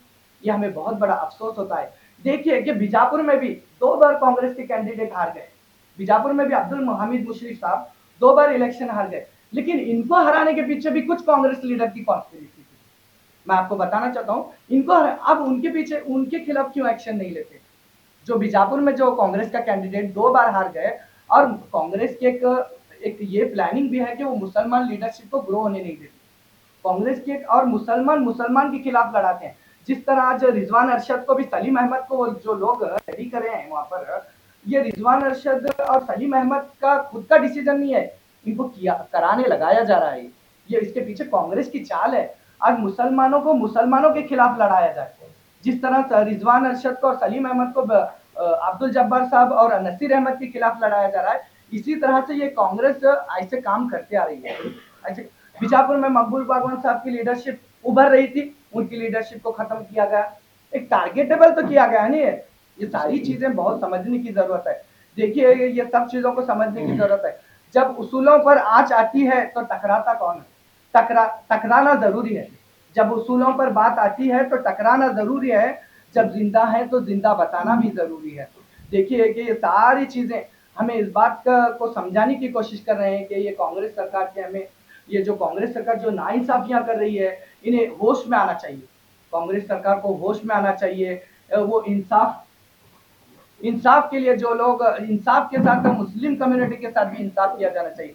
देखिए आज तक तुमने मुस्लिम टू बी रिजर्वेशन को वापस नहीं किया, मुसलमान खामोश रहे। आपने हिजाब इशू पर साइलेंटली इख्तियार की, खामोशी इख्तियार की, तब भी मुसलमान लोग खामोश रहे। लेकिन हर बार अब अगर तुम ऐसे ही करते गए मुसलमान खामोश रहेंगे तो ऐसा नहीं चलने वाला। मुसलमान लोग आपको सबक सिखाएंगे। अगर आपकी हुकूमत बना सकते हैं तो आपकी हुकूमत गिराने की भी हमारे पास ताकत है। आज मुसलमानों के पास अल्टरनेटिव भी मौजूद है। ये आज हम आपको इस प्रेस कॉन्फ्रेंस के जरिए बताना चाहते हैं। अब तमाम कम्युनिटीज एक प्लेटफॉर्म में आकर एक होती है, लेकिन एक मुस्लिम कम्युनिटी एक ऐसी है कि एक प्लेटफॉर्म में आकर एक नहीं हो रही। तमाम उम्मत मुसलिमा को एक प्लेटफॉर्म पे आकर अपने आप को समझने की जरूरत है। आज प्रेस कॉन्फ्रेंस के जरिए मैं बताना चाहता हूँ, यहाँ तमाम मुस्लिम ऑर्गेनाइजेशन, तमाम लीडर्स यहाँ पर मौजूद हैं। मैं प्रेस कॉन्फ्रेंस के जरिए बहुत दिल से गुजारिश करता हूँ हमारी मुस्लिम कम्युनिटी को, तमाम लोगों को एक प्लेटफॉर्म पे आकर, एक यूनिटी में आकर आगे आइंदा हमारे इज्जत के फैसले करें। बस इन्हीं बात को कहकर मैं मेरी बात खत्म करता हूँ। ಇವತ್ತು ಈ ಪ್ರೆಸ್ ಮೀಟ್ ನ ಉದ್ದೇಶ ಏನಂದ್ರೆ ಯಾವುದೇ ಪಕ್ಷದ ವಿರೋಧ ಅಲ್ಲ, ಯಾವುದೇ ವ್ಯಕ್ತಿಯ ವಿರುದ್ಧ ಅಲ್ಲ, ಯಾವುದೇ ಪಕ್ಷದ ಪರವಲ್ಲ, ಯಾವುದೇ ಪಕ್ಷದ ವ್ಯಕ್ತಿಯ ಪರವೂ ಅಲ್ಲ. ಇಲ್ಲಿ ನಾವು ಪ್ರೆಸ್ ಮೀಟ್ ಕರೆಯುವ ಉದ್ದೇಶ ಏನಂದ್ರೆ ಮುಸಲ್ಮಾನ ಸಮಾಜಕ್ಕೆ ಆಗುತ್ತಿರುವ ಅನ್ಯಾಯಗಳ ಕುರಿತು ನಾವು ಇವತ್ತು ಪ್ರೆಸ್ ಮೀಟ್ ಕರೆದಿದ್ದೇವೆ. ಇವತ್ತು ತಾವೆಲ್ಲ ಗಮನಿಸಿದ್ದೀರಿ, ಅಲ್ಪಸಂಖ್ಯಾತ ಘಟಕದ ಅಧ್ಯಕ್ಷರಾದಂತಹ ಜಬ್ಬಾರ್ ಅವರು ಟಿಕೆಟ್ ಕೇಳಿದರು. ಸಾಮಾನ್ಯವಾಗಿ ಅಲ್ಪಸಂಖ್ಯಾತರಿಗೆ ಎಲ್ಲಿ ಕೂಡ ಕಾಂಗ್ರೆಸ್ನ ಟಿಕೆಟ್ ಕೊಡ್ತಾ ಇಲ್ಲ. ಉದಾಹರಣೆಗಾಗಿ ವಿಜಯಪುರ ಮತ್ತು ಬಾಗಲಕೋಟೆ ತೆಗೆದುಕೊಂಡ್ರೆ 15 ಮತಕ್ಷೇತ್ರಗಳದ. ಆ 15 ಮತಕ್ಷೇತ್ರದಲ್ಲಿ ಕೇವಲ ವಿಜಯಪುರ ನಗರಕ್ಕೆ ಒಂದೇ ಅಲ್ಪಸಂಖ್ಯಾತರಿಗೆ ಟಿಕೆಟ್ ನೀಡ್ತಾರೆ. ಅದು ಹೆಂಗೆ ನೀಡ್ತಾರೆ ಅಂದ್ರೆ ನಿಂದಿರಿಸಿ ಕೆಡುವ ಲೆಕ್ಕ ಪ್ರಯತ್ನ ಮಾಡ್ತಾರೆ. ಕಾಂಗ್ರೆಸ್ನ ನಾಯಕರೇ ಅದನ್ನು ಕೆಡುತ್ತಾರೆ. ಈಗ 2-3 ಸಲ ಆಯ್ತು. ಮಕ್ಬೂಲ್ ಮಾಗನ್ ಶಾಸಕರಿದ್ರು, ಏಕಾಏಕಿ ಅವರನ್ನು ಶಾಸಕ ಸ್ಥಾನದಿಂದ ತೆಗೆದ್ರು, ಮತ್ತೊಬ್ಬರಿಗೆ ಟಿಕೆಟ್ ನೀಡಿದ್ರು. ಉದ್ದೇಶ ಏನು? ಆ ನಾಯಕತ್ವ ಬೆಳಿಬಾರ್ದನ್ನೋ ಉದ್ದೇಶ. ಎರಡನೇದು, ಡಿ.ಕೆ. ಶಿವಕುಮಾರ್ ಅವರು ಏನ್ ಹೇಳ್ತಾ ಇದ್ದಾರೆ ಅಂದ್ರೆ ಪಕ್ಷದ ಶಿಸ್ತಿನ ಉಲ್ಲಂಘನೆ ಮಾಡ್ತಾ ಇದ್ದಾರೆ. ಯಾರು ಮಾಡ್ತಾ ಇದ್ದಾರೆ ಅಂದ್ರೆ ಜಬ್ಬಾರ್ ಅವರು ಮಾಡ್ತಾ ಇದ್ದಾರೆ, ಜಮೀರ್ ಅಹಮದ್ ಮಾಡ್ತಿದ್ದಾರೆ, ನಸೀರ್ ಅಹಮದ್ ಅವರು ಮಾಡ್ತಿದ್ದಾರೆ ಅಂತ ಹೇಳ್ತಾ ಇದ್ದಾರೆ. ನಾನು ಮಾನ್ಯ ಡಿ.ಕೆ. ಶಿವಕುಮಾರ್ ಅವರಿಗೆ ಈ ಮೂಲಕ ಕೇಳ್ತಾ ಇದ್ದೇನೆ ಅಂದ್ರೆ ಪಕ್ಷದ ಶಿಸ್ತಿನ ಉಲ್ಲಂಘನೆ ಕೇವಲ ಮುಸಲ್ಮಾನರು ಮಾಡಿದ್ದಾರೆ ಏನಂತ ನಾನು ಕೇಳ್ತಾ ಇದ್ದೇನೆ. ಈ ವಿಜಯಪುರದ ಇತಿಹಾಸನ ತೆಗೆಬೇಕಾದ್ರೆ ಶಿವಾನಂದ ಪಾಟೀಲ್ರು, ಬಾಗೇವಾಡಿ ಮತಕ್ಷೇತ್ರದ ಶಿವಾನಂದ ಪಾಟೀಲ್ರು ಕಾಂಗ್ರೆಸ್ನ ಶಾಸಕರು, ಸಚಿವರು ವಿಶ್ವ ಹಿಂದೂ ಪರಿಷತ್, ಬಜರಂಗ ದಳ ನೀಡುವಂತಹ ರ್ಯಾಲಿಗೆ ಚಾಲನೆ ನೀಡ್ತಾರೆ. ಒಬ್ಬ ಕಾಂಗ್ರೆಸ್ಸಿನ ಶಾಸಕರು, ಸಚಿವರು ವಿಶ್ವ ಹಿಂದೂ ಪರಿಷತ್, RSS, ರಾಹುಲ್ ಗಾಂಧಿ ಯಾವ RSS ನ ವಿರೋಧವಾಗಿ ನಡೆದುಕೊಂಡು ಬರ್ತಾ ಇದ್ದಾರೆ, ಅದೇ ರ್ಯಾಲಿಗೆ ಶಿವಾನಂದ ಪಾಟೀಲ್ರು ಚಾಲನೆ ನೀಡ್ತಾರೆ. ಅವಾಗ ನಿಮ್ ಶಿಸ್ತು ಯಾಕಾಗ್ಲಿಲ್ಲ? ಯಾಕಂದ್ರೆ ಅವರು ಮುಸಲ್ಮಾನರಿಲ್ಲ. ನಾಗಠಾಣ ಮತಕ್ಷೇತ್ರದ ಕಟಕದೊಂಡ್ರು ಹೇಳ್ತಾರೆ, ಬಸನಗೌಡ ಪಾಟೀಲ್ ಯತ್ನಾಳ್ ಅವರು ತುಂಬಾ ಒಳ್ಳೆ ಕೆಲಸ ಮಾಡಿದ್ದಾರೆ, ಅವರು ನಾವು ಅಣತಮರಿದ್ದಂಗೆ ಅಂತ ಹೇಳ್ತಾರೆ. ಗೆದ್ದು ಬಂದಿರೋದು ಮುಸಲ್ಮಾನರು ಓಡದಿಂದ, ಅಲ್ಪಸಂಖ್ಯಾತರ ಓಡದಿಂದ, ಹಿಂದುಳಿದವರ ಓಡದವರಿಂದ. ಯಾವ ನಗರ ಶಾಸಕ ಬಸನಗೌಡ ಪಾಟೀಲ್ ಯತ್ನಾಳ್ ಅವರು ಸಂವಿಧಾನ ವಿರೋಧಿ ಹೇಳಿಕೆಯನ್ನು ನೀಡ್ತಾರೆ, ಅಂತವ್ರಿಗೆ ನಾವು ಒಳ್ಳೆ ಕೆಲಸ ಮಾಡ್ತಾ ಇದ್ದಾರೆ ಅಂತ ಹೇಳಿ ಈ ಕಟಕದೊಂಡ ಶಾಸಕರು ಕಾಂಗ್ರೆಸ್ನ ಶಾಸಕರು ಹೇಳ್ತಾರೆ. ಮತ್ತೆ ಅವ್ರ ಮೇಲೆ ಶಿಸ್ತು ಕ್ರಮ ಯಾಕೆ ಮಾಡಲಿಲ್ಲ ನೀವು? ಅಂದ್ರೆ ಅವರು ಈ ಏನ ಕಟಕದೊಂಡ್ರದಾರ ಬಸನಗೌಡರ ಮೇಲೆ ಪ್ರೀತಿ ಇದ್ರ ಅಂದ್ರ ಅವ್ರ ಮನೆಗೆ ಹೋಗಿ ಊಟ ಮಾಡಿ ಬರ್ಬೋದು. ಆದರೆ ಕಾಂಗ್ರೆಸ್ ಮತ್ತು ಬಿಜೆಪಿಯ ವಿಚಾರಧಾರೆಗಳು ಬೇರೆ ಇದ್ದಾಗೂ ಕೂಡ ಅವರ ಪರವಾಗಿ ಅವರು ಹೇಳಿಕೆ ನೀಡ್ತಾರೆ, ಅವ್ರ ಮೇಲೆ ಶಿಸ್ತು ಕ್ರಮ ಆಗುದಿಲ್ಲ. ಮೂರನೇದು, ಮಂತರಗೌಡ ಅಂತೇಳಿ ಕೊಡಗನ ಕಾಂಗ್ರೆಸ್ ಶಾಸಕ ಅದಾರ. ಮಂತರಗೌಡ ಅಂತೇಳಿ ಕಾಂಗ್ರೆಸ್ನ ಶಾಸಕ, ಅವರು ವಿಶ್ವ ಹಿಂದೂ ಪರಿಷತ್ನ RSS ನ 100ನೇ ವರ್ಷದ ರ್ಯಾಲಿಗೆ ಚಾಲನೆ ನೀಡ್ತಾರೆ. ಅವ್ರ ಮೇಲೆ ಯಾವುದೇ ಶಿಸ್ತು ಕ್ರಮ ಆಗಿಲ್ಲ. ಹಾಗಾದ್ರೆ ಕೇವಲ ಮುಸಲ್ಮಾನರ ಮೇಲೆ ಅಷ್ಟೇ ನಿಮ್ಮದ ಪ್ರೀತಿ ಇದೆಯಾ? ಅಷ್ಟೇ ನೀವು ಅವ್ರ ಮೇಲೆ ಇದು ಮಾಡ್ತಾ ಇದ್ದೀರಾ, ಗದಾಪ್ರಹಾರ ಮಾಡ್ತಾ ಇದ್ದೀರಾ? ನೀವು ಯಾಕೆ ಈ ರೀತಿಯ ಅನುಸರಣೆ ಮಾಡ್ತಿರ್ತಾರೆ? ಹಿಂದೆ ಇತಿಹಾಸ ತೆಗೆದು ನೋಡಿದ್ರೆ ಸಿ ಕೆ ಜಾಫರ್ ಶರೀಫ್ ಕೇಂದ್ರ ಸಚಿವರಿದ್ರು. ಅವರ ವಿರುದ್ಧ ರಿಜ್ವಾನ್ ಅರ್ಷದ್ ಅಂತ ಹೇಳಿ ಅವರು ಎಳೆ ಕೂಸಿನ ಹುಡುಗನ ಎತ್ತಿ ಕಟ್ಟಿ ಅವರ ರಾಜಕೀಯ ಅಂತ್ಯ ಮಾಡಿದ್ರು. ಯಾಕಂದ್ರೆ ಸತತವಾಗಿ ಈಗ ಕೇವಲ ಕಾಂಗ್ರೆಸ್ ಇವತ್ತಲ್ಲ, ಮೊದಲಿನಿಂದಲೂ ಕೂಡ ಮುಸಲ್ಮಾನರ ನಾಯಕತ್ವವನ್ನು ಮುಗಿಸ್ತಾ ಬರ್ತಾ ಇದೆ. ಆದ್ರೆ ನಮಗೆ ಅದು ತಿಳಿತಾ ಇಲ್ಲ. ನಾವೇನ್ ಮಾಡ್ತಾ ಇದ್ದೀವಿ ಅಂದ್ರೆ, ಒಂದು ಸಣ್ಣ ಉದಾಹರಣೆ ಹೇಳ್ಬೇಕಾಗ್ತದೆ ನಿಮಗೆ. ಪ್ರತಿಯೊಂದು ಸಮಾಜ ತಮ್ಮ ಸಮಾಜದ ವ್ಯಕ್ತಿ ಕಾಂಗ್ರೆಸ್ ಪಕ್ಷಕ್ಕೆ ನಿಂತರೆ ಕಾಂಗ್ರೆಸ್ ಪಕ್ಷಕ್ಕೆ ವೋಟ್ ಹಾಕ್ತಾರೆ. ಆ ಸಮಾಜದ ವ್ಯಕ್ತಿ JDS ನಿಂತರೆ JDS ವೋಟ್ ಹಾಕ್ತಾರೆ. ಆ ಸಮಾಜದ ವ್ಯಕ್ತಿ ಅನ್ಯ ಯಾವುದೇ ಪಕ್ಷಕ್ಕೆ ನಿಂತರೆ ವೋಟ್ ಹಾಕ್ತಾರೆ. ಆದ್ರೆ ಮುಸಲ್ಮಾನ ಸಮಾಜ ಒಂದೇ ಇದೆ, ಅದು ಕೇವಲ ಕಾಂಗ್ರೆಸ್ ಮಾತ್ರ ವೋಟ್ ಹಾಕ್ತಾರೆ. ನಾವು ಕಾಂಗ್ರೆಸ್ ಮೇಲೆ ಎಷ್ಟು ಪ್ರೀತಿ ಇದೆ ಅಂದ್ರೆ, ಒಂದು ವೇಳೆ ಒಂದು ಅಭ್ಯರ್ಥಿ ಯಾವುದೇ ಸಮಾಜದವರು ಕಾಂಗ್ರೆಸ್ಗೆ ನಿಂತು ಮುಸಲ್ಮಾನರು ಬೇರೆ ಪಕ್ಷಕ್ಕೆ ನಿಂತರೆ ಅವ್ರಿಗೆ ಯಾರು ವೋಟ್ ಮಾಡೋದಿಲ್ಲ. ಅಷ್ಟು ಪ್ರೀತಿ ಕಾಂಗ್ರೆಸ್ ಮೇಲೆ ಇದ್ದಾಗೂ ಕೂಡ ನಿಮ್ಮ ದಬ್ಬಾಳಿಕೆ ನಮ್ಮ ಮೇಲೆ ಯಾಕೆ ಆಗ್ತಾ ಇದೆ ಅಂತ ನಾನು ಕೇಳಕ್ ಬಯಸ್ತೇನೆ. ಇದು ಈ ಅಧ್ಯಕ್ಷರದಾರಲ್ಲ DK ಶಿವಕುಮಾರ್ ಅವರು, ಈ DK ಶಿವಕುಮಾರ್ ಅವರು ಹೂ ಇಸ್ ರಾಹುಲ್ ಗಾಂಧಿ ಅಂತ ಹೇಳಿದಂತ ಜಗ್ಗಿ ವಾಸುದೇವ್ ಅಂತ ಹೇಳಿ ಒಬ್ಬ ಧಾರ್ಮಿಕ ನಾಯಕದಾನ. ಈ ಕರ್ನಾಟಕ ಕಾಂಗ್ರೆಸ್ನ ಅಧ್ಯಕ್ಷರಾದಂತ DK Shivakumar who is Rahul Gandhi ಅಂತ ಹೇಳಿದಂತಹ ಜಗ್ಗಿ ವಾಸುದೇವರ ಕಾರ್ಯಕ್ರಮಕ್ಕೆ ಅತಿಥಿಯಾಗಿ ಹೋಗ್ತಾರೆ. ಅವಾಗ ನಿಮ್ಮ ಪಕ್ಷದ ಶಿಸ್ತು ಕ್ರಮದ ಉಲ್ಲಂಘನೆ ಆಗ್ಲಿಲ್ವಾ? ಮಹಾಕುಂಭ ಮೇಳ ನಡೀತೈತಿ ಉತ್ತರ ಪ್ರದೇಶದಾಗ. ಅವಾಗ ಖರ್ಗೆ ಅವರು ಹೇಳ್ತಾರೆ, ಮಹಾಕುಂಭ ಮೇಳದಲ್ಲಿ ಎದ್ದು ಸ್ನಾನ ಮಾಡಿದರೆ ಬಡತನ ನಿವಾರಣೆ ಆಗುದಿಲ್ಲ, ಅಲ್ಲಿ ಯಾರೂ ಹೋಗಬಾರ್ದು ಹೇಳಿ. ಅವಾಗ ಇದೇ DK ಶಿವಕುಮಾರ್ ಅವರು ಹೋಗಿ ಅಲ್ಲಿ ಸ್ನಾನ ಮಾಡಿ ಬರ್ತಾರೆ. ಅವಾಗ ನಿಮ್ಮ ಪಕ್ಷ ಪ್ರೇಮ, ನಿಮ್ಮ ರಾಷ್ಟ್ರಾಧ್ಯಕ್ಷರ ಗಮನ ನಿಮ್ ಕಡೆ ಇರ್ಲಿಲ್ವಾ? ಅವಾಗ ಅದು ಪಕ್ಷದ ಉಲ್ಲಂಘನೆ ಆಗ್ಲಿಲ್ವಾ? ನಾವೇನ್ ಹೇಳ್ತಾ ಇದ್ದೀವಿ ಅಂದ್ರೆ, ಕೆ ಜಬ್ಬರ್ ಅಹಮದ್ ಅವರು ಇರಬಹುದು, ಜಮೀರ್ ಅಹಮದ್ ಮೇಲೆ ಇರಬಹುದು, ಹಾಗೂ ನಸೀರ್ ಅಹಮದ್ ಮೇಲೆ ನೀವು ಇಂಡೈರೆಕ್ಟ್ ಆಗಿ ಮುಸಲ್ಮಾನ ನಾಯಕತ್ವವನ್ನು ಕಡೆಗಣಿಸಲಿಕ್ಕೆ ನೀವು ಇದನ್ನ ವಂಚನೆ ರೂಪಣೆ ಮಾಡಿದ್ದೀರಿ. ಇದರ ವಿರುದ್ಧ ಮುಸಲ್ಮಾನ ಸಮಾಜ ಈಗಾಗಲೇ ಎಚ್ಚೆತ್ತುಕೊಂಡಿದೆ. ಒಂದು ವೇಳೆ ನೀವು ಏನಾದರೂ ಜಬ್ಬರ್ ಅಹಮದ್ ಅವರ ರಾಜೀನಾಮೆಯನ್ನು ಹಿಂತೆಗೆದುಕೊಳ್ಳಿಲ್ಲದ್ರೆ, ಮತ್ತೊಂದೇನಂದ್ರೆ ಅಲ್ಪಸಂಖ್ಯಾತ ಘಟಕವನ್ನೇ ನಾವು ಡಿಸಾಲ್ಯೂಷನ್ ಮಾಡಿದ್ವಿ ಅಂತ ಹೇಳ್ತಾರೆ. ಒಂದು ಸಣ್ಣ ತಪ್ಪು, ಅದು ಯಾವುದೇ ಸಾಕ್ಷಿ ಇಲ್ಲ, ಸಮೇತ ಇಲ್ಲ, ಇನ್ನು ಚುನಾವಣೆಯ ರಿಸಲ್ಟ್ ಕೂಡ ಬಂದಿಲ್ಲ, ಈಗಾಗಲೇ ನೀವೆಲ್ಲಾನು ಅನೌನ್ಸ್ಮೆಂಟ್ ಮಾಡ್ತಾ ಇದ್ದೀರಿ. ನೀವು ಉದ್ದೇಶ ಏನಂದ್ರೆ, ಒಂದು ವೇಳೆ ನೀವು ರಾಜೀನಾಮೆ ತೆಗೆದುಕೊಂಡಿದ್ದೀರಿ ಜಬ್ಬರ್ ಅಹಮದ್, ಒಂದು ವೇಳೆ ಅಲ್ಲಿ ಕಾಂಗ್ರೆಸ್ ಗೆಲ್ತಂದ್ರೆ ಅದನ್ನು ರಿಟರ್ನ್ ಮಾಡ್ತೀರಾ? ನಿಮ್ಮ ಉದ್ದೇಶ ಏನಿದೆ ಅಂದ್ರೆ ಮುಸಲ್ಮಾನ ನಾಯಕತ್ವವನ್ನು ಕೊನೆಗಾಣಿಸುವುದಿದೆ. ಆದ್ದರಿಂದ ನಾನು ಎಲ್ಲ ಸಮಾಜದ ಬಾಂಧವರಲ್ಲಿ ಕೇಳ್ಕೊಳ್ಳೋದು ಏನಂದ್ರೆ, ನಾವು ಕಾಂಗ್ರೆಸ್ ಪಕ್ಷವನ್ನು ಯಾವುದೋ ಇಲ್ಲಿ ವಿರೋಧಿಸುವುದಿಲ್ಲ ಮತ್ತು ಇಲ್ಲಿ ವರ್ಣಿಸುವುದಿಲ್ಲ. ಆದ್ರೆ ನಮ್ಮ ಉದ್ದೇಶ ಏನಂದ್ರೆ, ಮುಸಲ್ಮಾನ ಸಮಾಜಕ್ಕೆ ಸೂಕ್ತ ಆದ್ಯತೆ ನೀಡಬೇಕು. ನೀವೇನು ರಾಜೀನಾಮೆ ಒತ್ತಾಯಪೂರ್ವಕ ತೆಗೆದುಕೊಂಡ್ರೆ ಅದನ್ನು ಮರಳಿ ತೆಗೆದುಕೊಳ್ಬೇಕು ಮತ್ತು ಮುಸಲ್ಮಾನ ಸಮಾಜದಲ್ಲಿ ಬೇಷರತ್ತಾಗಿ ಕ್ಷಮೆ ಕೇಳಬೇಕು. ಅವಾಗ ಮಾತ್ರ ಮುಸಲ್ಮಾನ ಸಮಾಜ ಯಾವ ರೀತಿ ಕಾಂಗ್ರೆಸ್ ಪಕ್ಷವನ್ನು ಸಪೋರ್ಟ್ ಮಾಡ್ತಾ ಇದೆ, ಮುಂದೆ ಕೂಡ ಅದೇ ರೀತಿ ಸಪೋರ್ಟ್ ಮಾಡ್ತಾ ಅಂತ ಈ ಪ್ರೆಸ್ ಮೀಟ್ ಮೂಲಕ ನಾನು ಸಮಾಜದ ಪರವಾಗಿ ಮತ್ತು ಅಲ್ಪಸಂಖ್ಯಾತ ನಾಯಕರ ಪರವಾಗಿ ಮತ್ತು ಇಲ್ಲಿರುವಂತ ಎಲ್ಲ ನಾಯಕರ ಪರವಾಗಿ ನನ್ನ ಮಾತುಗಳನ್ನು ಹೇಳ್ತಾ ಇದ್ದೇನೆ. यही दावणगेरा के अंदर कैंडिडेट के फादर मल्लिकार्जुन शामनूर ने इलेक्शन से 2 दिन पहले सीटी रवि के साथ, जो कि बीजेपी लीडर सीटी रवि के साथ बैठकर मीटिंग किया. कभी कांग्रेस वालों ने या फिर कांग्रेस हाईकमांड ने इन पर शोकास नोटिस नहीं इशू किया, या फिर किसी किस्म का नोटिस नहीं इशू किया, या फिर किसी किस्म की इनसे सफाई नहीं मांगी, ना तो एक्शन लिया गया. इससे पहले इनके वालिद साहब ने इससे बढ़ चढ़कर अपने रूलिंग MLA होते हुए भी शिवमोगा के अंदर बैठकर येडियुरप्पा के बेटे के लिए बीजेपी पार्टी के लिए इन्होंने वोट मांगा. उस पर भी कांग्रेस ने किसी किस्म का एक्शन लेते हुए नजर नहीं है. जब इलेक्शन होने के बाद में ग्राउंड रिपोर्ट जब आपको पता चल रही है कि यहाँ पर कांग्रेस का कैंडिडेट गारंटी डिफीट होने वाला है, गारंटी जब हारने वाला है, तो आपके जमीन पैरों तले से जमीन निकल गई और आप उसका सारा ब्लेम जाकर कांग्रेस लीडर पर डालने की कोशिश कर रहे हैं. मैं आप लोगों से पूछना चाहता हूं, जमीर अहमद खान पर आप ब्लेम कर रहे हैं कि जमीर अहमद खान पर आकर प्रचार नहीं किए. ये नालायक कैंडिडेट का जो वालिद नालायक MLA मल्लिकार्जुन खुलेआम प्रेस में बोलता है कि ಅವನು ಯಾರು ನನ್ನ ಮತಕ್ಷೇತ್ರದಲ್ಲಿ ಬರವ, और उसके बाद में जब कैंपेनिंग चलती है तो उसके दौरान जो है ये बात बताई जाती है कि बंद रास्ते बरली कंद्रू ಒಳ್ಳೆದಾಯ್ತು। जब इन्हें सरेआम लोगों के बीच में खड़े होकर एक बीजेड जमीर अहमद खान जो कि मुसलमान कर्नाटक के अंदर अपना उन्हें एक बहुत बड़ा लीडर मानते हैं, ऐसे लीडर की बेइज्जती कर रहा है, तो भी कांग्रेस लीडर उन्हें मजबूर कर रहे हैं कि आकर वहां पर कैंपेन करो, या फिर कैंपेन नहीं करने के बाद सवाल उठा रहे हैं कि कैंपेन क्यों नहीं किया।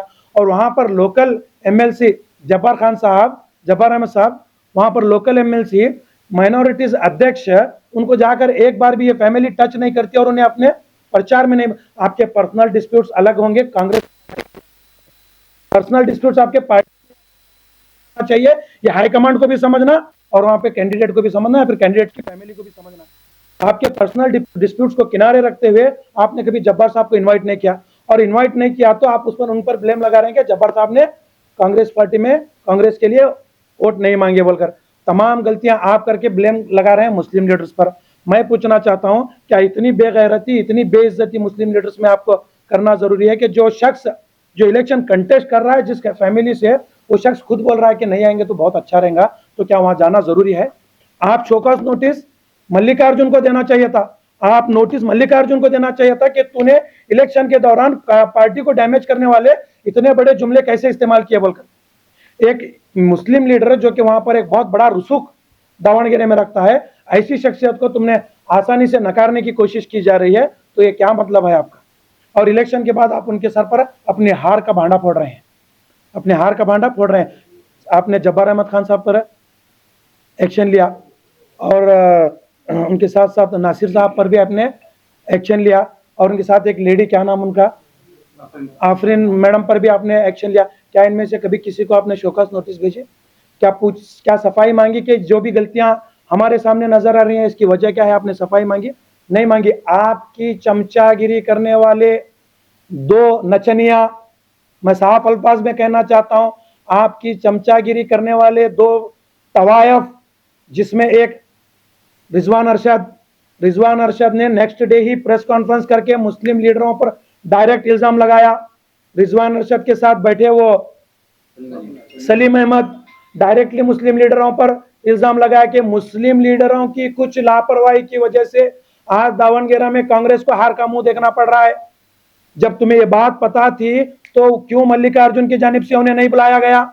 क्यों मल्लिकार्जुन की जानिब से उन्हें नहीं जो है रिक्वेस्ट किया गया? क्यों उन्हें कैंपेन के लिए तैयार नहीं किया गया? अगर नहीं आएंगे तो बहुत अच्छा रहेगा कहने वाले लोग, दूसरे दिन तुम नचनिया, तुम तवायफ लोग बैठकर मुस्लिम लोगों पर बैठकर इल्जाम लगा रहे हैं। शर्म नहीं आती आपको? और ये रिजवान अरशद बड़े मंच पर मुस्लिमों के साथ जज्बाती खेल खेलते हुए कहता है कि हम कांग्रेस पार्टी फलस्तीन के साथ है। अरे बेशरम शख्सियत, मेरी बात को कान खोलकर सुन, मैं जीता जागता सबूत हूं। जब तुमने इसी कांग्रेस के हुकूमत के दौरान जब मैंने फलस्तीन जिंदाबाद वाला नारा लगाया तो मुझ पर केस बुक हुआ। ये कौन सा फलस्तीन का तुम सपोर्ट कर रहे हो? मुसलमानों के साथ जज्बाती खेल खेल रहे हो तुम। आए दिन कर्नाटका के अंदर एक अजीज शेठ, जो कि उस वक्त में एक सीएम के कद की बराबरी रखने वाली शख्सियत की तुमने राजकी को खत्म किया। उसके बाद तुमने जाफर शरीफ साहब की राजकी को खत्म किया। उसके बाद तुमने इकबाल अंसारी साहब की राजकी को खत्म किया। उसके बाद तुमने रोशन बेग साहब, ऐसे कई नाम गिना सकता हूं जिसके जो मुसलमान जो डेवलप हो रहा था लीडर, उसकी राजकी को खत्म करने की कोशिश की। इवन हमारे बीजापुर में भी ये किस्सा हुआ कि यहाँ पर रूलिंग एमएलए, सोचने और समझने वाली बात है, आप जब दावणगेरे की बात आती है तो आप कहते हैं कि रूलिंग एमएलए को हटाया नहीं जा सकता। डबल गेम देखिए आपका। वहां से रूलिंग एमएलए को, निंगायत समाज के लोगों को या फिर नॉन मुस्लिम को रूलिंग एमएलए से नहीं हटाया जा सकता, तो बीजापुर में एक मुसलमान होने की सजा रूलिंग एमएलए को आप हटा सकते हैं। हटाया आप लोगों ने साफ सुथरा, किसी भी गलती के बगैर।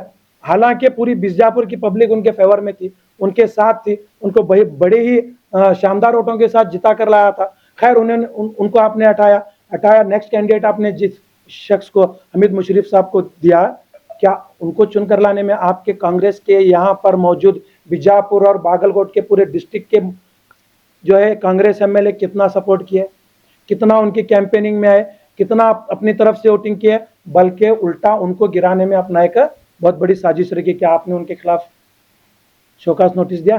क्या उनके खिलाफ आपने एक्शन लेने की कोशिश की? नहीं की। देखो, ये डबल रोल जो है कांग्रेस का, पूरी कर्नाटक रियासत की अवाम ही नहीं बल्कि पूरा हिंदुस्तान जान चुका है। मैं एक बात दिली दरख्वास्त के साथ मेरे उलमा इकराम से कहना चाहता हूं कि कर्नाटक रियासत के अंदर 88 to 90% वोट मुसलमान कांग्रेस को देने का सबसे बड़ा कारण हमारे मुअज़्ज़िज़ उलमा इकराम है, क्योंकि हम लोगों ने उलमा इकराम की बात को सुनकर उनकी बात की इज्जत को रखते हुए कई जगह कैंडिडेट को पीछे हटाया, कई जगह कांग्रेस को पूरे रियासत में कांग्रेस को सपोर्ट किया। आज उन्हीं उलमा इकराम को ये कांग्रेस के हाईकमांड बात करने के लिए तैयार नहीं। जैसा कि हमारे नाटेकर साहब ने बताया कि हमें एक टीम बनाकर उलमा इकराम को मिलकर जाकर कांग्रेस के सीएम सिद्धरामैया साहब या फिर डीके शिव कुमार साहब को मिलने की जरूरत नहीं है।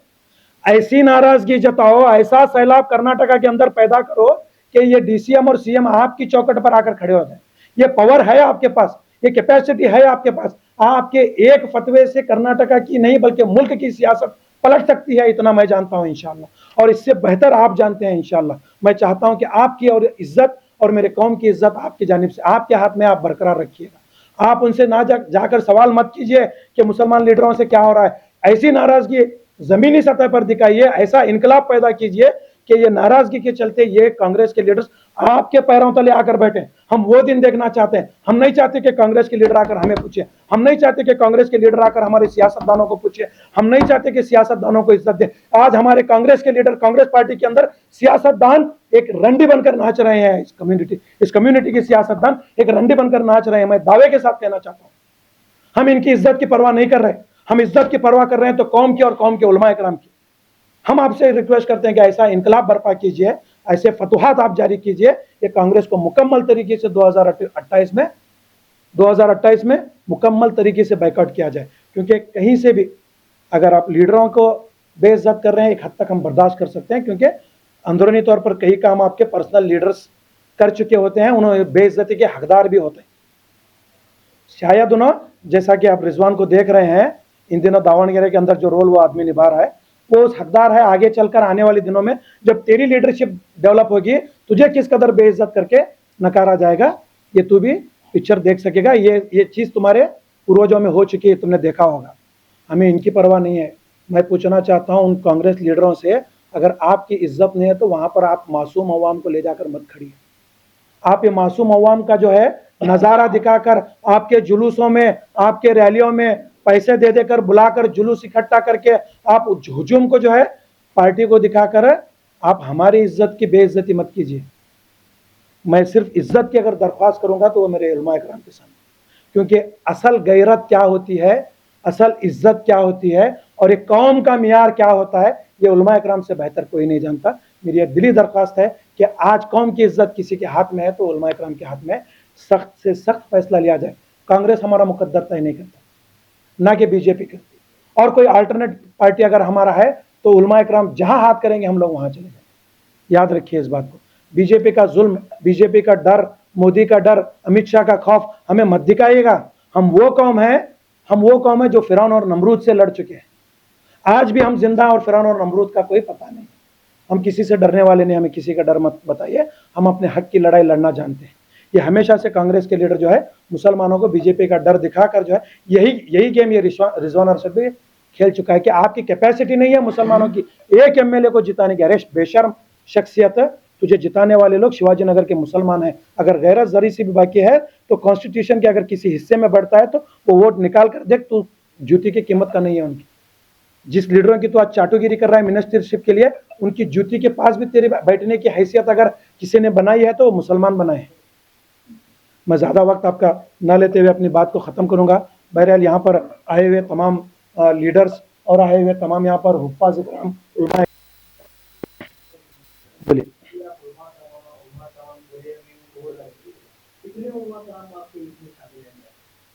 देखिए आज आज क्यों नहीं मोदी ने आपसे लड़ लिया? जब मुसलमान को जब वहाँ पर गिरा होते सस्पेंड किया जाता है, आज उलमा कराम कहाँ है? मैं आपके जरिए अभी एक बात रखा कि उलमा इकराम आप उनके पास मत जाइए, बल्कि उन्हें यहाँ पर आने पर मजबूर कीजिए। यही बात मेरे से पहले नाटेकर साहब ने रखी है। ये बोलने का मकसद क्या है? बोलते हमने एक आम मैसेज फैला हुआ था, आम मैसेज दिया हुआ था कि आज ये प्रेस कॉन्फ्रेंस में सब लोग मिलकर करेंगे बोलकर। कुछ हमें फोन कॉल्स आए और कुछ उलमा इकराम ने बताया कि 2 दिन में हम लोग सीएम और डीसीएम से मुलाकात करने वाले हैं बोलकर कुछ उलमा इकराम हमें बताया। मैं उनके फैसले की इज्जत करता हूँ, मैं नहीं आने पर उन पर सवाल नहीं खड़ा करता। शायद हमारा बुलाना इतना हमारा मियार ऊंचा ना होगा उलमा इकराम की नज़र में कि हमारी बात को लब्बैक कह सके, हमें इससे एतराज़ भी नहीं है। हमें उनके बुलावे पर जाना है, हम ये जानते हैं। मैं उन पर सवाल उठाना गवारा नहीं समझता, बल्कि दिली दरख्वास्त करता हूं कि आप यहाँ पर नए आए हैं, हमें नाराजगी नहीं है, पर आप वहां पर मत जाइए, उन्हें यहाँ पर बुलाइए। पार्टी मुसलमान ही नहीं बल्कि माइनॉरिटीज की इज्जत और गैरत को बरकरार रखते हुए इलेक्शन कंटेस्ट करना और इन्हें इज्जत की जिंदगियां बसर करने का सबक सिखाने का काम एसडीपीआई करती है। मैं जहाँ तक समझता हूँ सर, आपके सवाल का जवाब देना चाहता हूँ मैं। एसडीपीआई अगर वहाँ कंटेस्ट नहीं करती बोले तो फिर एक बार मुसलमानों को बहुत बड़ा इल्जाम लगता था। एक तो भी अभी सादिक पहलवान जो है, अब सादिक पहलवान जाको मीर सादिक बोलू कन्वर्ट हुए, उन्होंने नहीं ठहरते रहे बोले तो इतनी उम्मीद नहीं थी कि हम ये भी नहीं कर सकते थे। मैं जहाँ तक समझ तो मैं भी एक पार्टी से हूँ, वो होता कि एक्स्ट्रा था कि मगर समाज अगर जाता थी बोले तो मैं भी इसके साथ में रहने वाला। आज की पोजीशन के अंदर मैं एसडीपीआई को अप्रिशिएट करता हूँ, मुसलमान की नाक बचा। अगर उन्होंने भी निकाल ले जाए बोले तो हमें क्या भी काम के नहीं थे, सब निकाल लेने वाले ಎಲ್ಲ ರೊಕ್ಕನ ಮಾಡ್ಕೋತಾರೆ कहते होता था। आज मैं यहाँ बैठ को बीजापुर के प्रेस मीट में बैठ को एसडीपीआई वाले को मुबारकबाद देता हूँ। इंशाल्लाह तुम्हारी जीत होने वाली है। एक एक बोलो तो बहुत बड़ा एक यहाँ पर फोकस किया जा रहा है। अभी तो उसके अंदर जो एक मंत्री ने तो कई लोगों ने जो उसके अंदर बड़ी बड़ी बातें कही, हम रिजाइन देंगे, वो देंगे। उसके बाद कई एक भी उलमा जो सर एक बात मैं आपसे पूछना चाहता हूँ मीडिया वालों से, जो सवाल आप हमें कर रहे हैं ये सवाल एक्चुअल ने कहा था कि अगर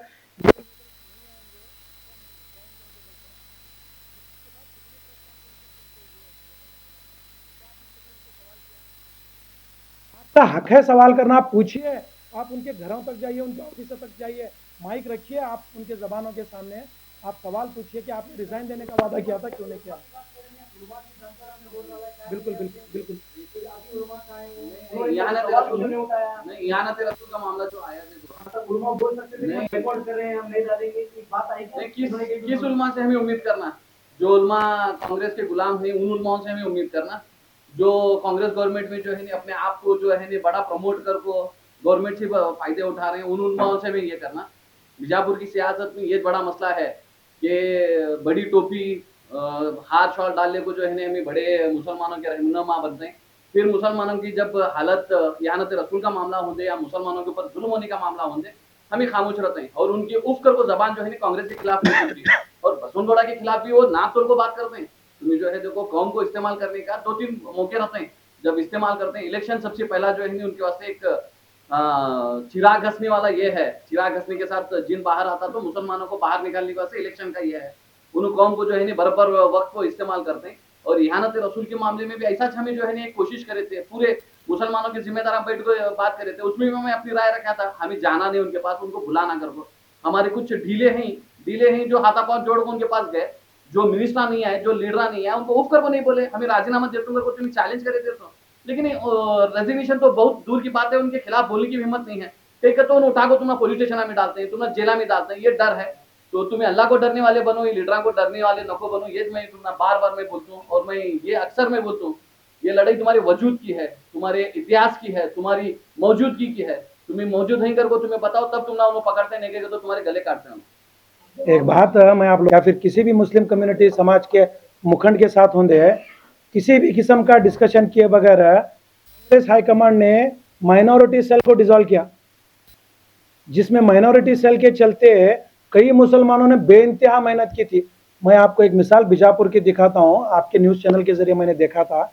यहाँ पर माइनॉरिटी सेल के बीजापुर के डिस्ट्रिक्ट के प्रेसिडेंट जनाब शकील बागमारे साहब ने बेइंतहा बीजापुर शहर में मेहनत की और साथ ही साथ कई नौजवानों को कांग्रेस पार्टी में जो है भर्ती करवाया और एक सर्टिफिकेट भी कांग्रेस का लेटर पैड, घर का नहीं दिया उन्होंने, कांग्रेस का लेटर पैड दिए और वो बच्चे जो जाकर नौजवान लोग कांग्रेस पार्टी में शामिल हुए।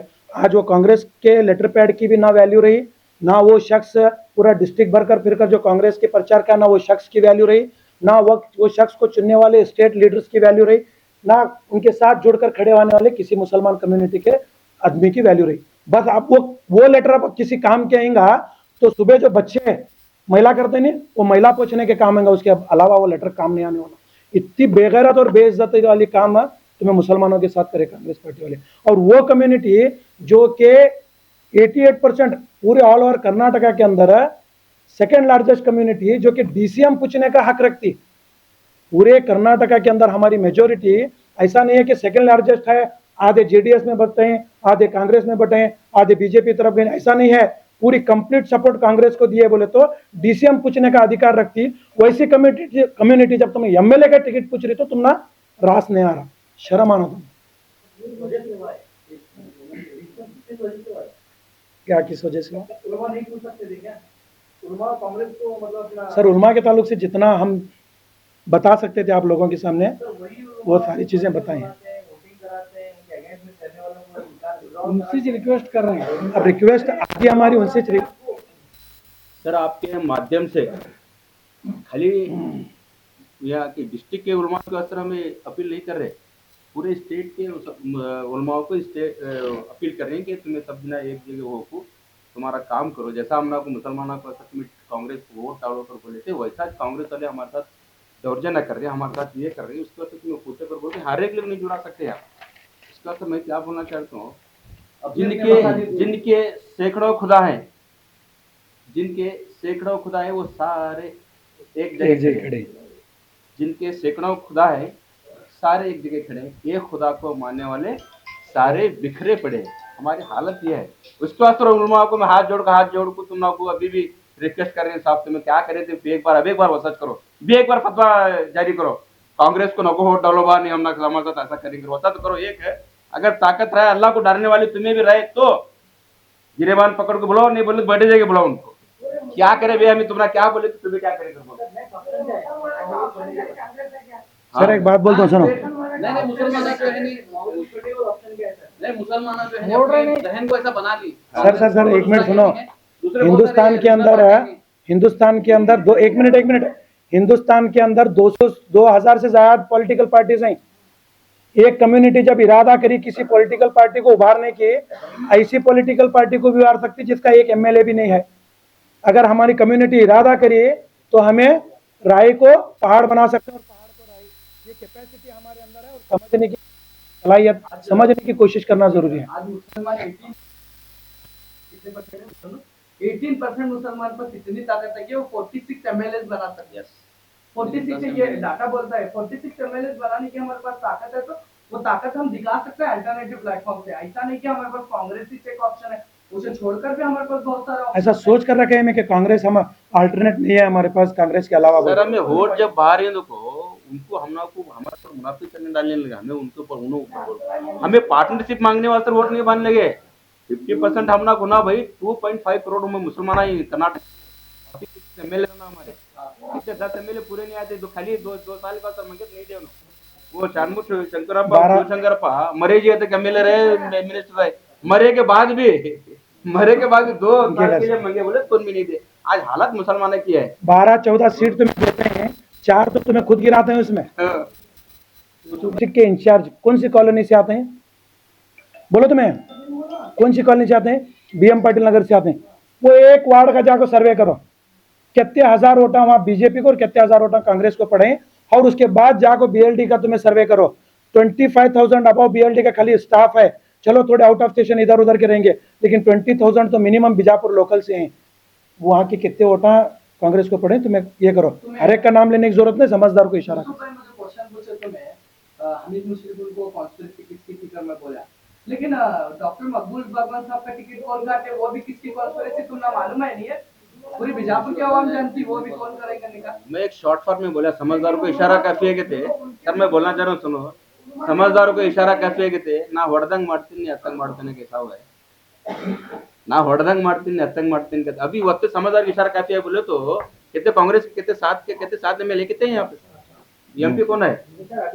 एमपी कौन है? अभी तक जो प्रेस कॉन्फ्रेंस थी इसके अंदर जिक्र आया, एक उलमाओं का जिक्र आया, एडमिशन में आपने दिया, कांग्रेस के जिन लीडरों को निकाला गया जिसके लिए आप इतनी साबुती या सहमति बता रहे हैं, वो कांग्रेस के लीडर अभी तक जो है अपना कोई कॉन्ट्रैक्ट जो है नहीं रख पाए। जिनका आप सपोर्ट कर रहे हैं, क्या ये सही है या गलत है? ये पहले आपके जहन से ये बात निकाल लो कि हमें अभी कांग्रेस- इसके बारे में भी जो है कांग्रेस के लीडर की बात नहीं कर रहे मुसलमान एक मुसलमान हक निकाली करो बोल तो मैं बात कर रहा हूँ। कांग्रेस लीडर का बोल नहीं बैठे नहीं, हाँ। यूसुफ भाई भी एक बात पूछे, एसडीपीआई पार्टी अगर वहां रुकी डैमेज होता कर को बाद में एसडीपीआई कांग्रेस को इफेक्ट हुआ तो तुम्हें की बोल रहे हैं कर को? आज जो प्रेस मीट कर रहे हैं इसमें एसडीपीआई वाले भी हैं, जेडीएस वाले भी हैं, कांग्रेस वाले भी हैं। ये हमारा जो प्रेस मीट करने का इंटेंशन ये है, कांग्रेस पार्टी को डैमेज हो रहा, प्लस हो रहा, माइनस हो रहा नहीं है। कम्युनिटी को जो डैमेज हो रहा, कम्युनिटी को जो डैमेज हो रहा, वो कौन सी भी पार्टी रन दे, कम्युनिटी अगर जब्बार अहमद मुस्लिम नहीं रहते तो ये प्रेस मीट करने का सवाल नहीं पैदा होता था। बहुत सारे लोग हैं कांग्रेस के शिस्त पालने कर बोलते हैं, उसका विरोध करने के बावजूद उनके ऊपर एक्शन नहीं होता, सिर्फ मुसलमान के ऊपर एक्शन कई होता। और दूसरी बात क्या है, उलमा जब इलेक्शन के टाइम पर क्या करते हैं, मुसलमान कांग्रेस को सपोर्ट करो कर को घर घर फिर को आपको बोलते हैं कि मुसलमान कांग्रेस कुछ कर रहा, कांग्रेस करना। जब मुसलमाना के ऊपर जुल्म हो रहा तो उलमा कई को नहीं बोल रहे, उसके बारे में हमें प्रेस मीट कर रहे हैं। इसके प्रेस मीट के जानिब से उनको भी रिक्वेस्ट कर रहे हैं उलमा से कि तुम्हें जब हम लोग इलेक्शन टाइम में आप बोल रहे थे वोट कांग्रेस को डालो, जब जुल्म हो रहा तब क्यों नहीं कर रहे, काम कर को हमें पूछना चाह रहे हैं। ये कौन से भी बुलाओ, ये कौन से भी पार्टी के फेवर में नहीं, पार्टी के अगेंस्ट नहीं, पर्सन के फेवर में नहीं, पर्सन के अगेंस्ट नहीं, जो कम्युनिटी के अगेंस्ट काम हो रहा है वो अगेंस्ट उसके बारे में प्रेस मीट बोला।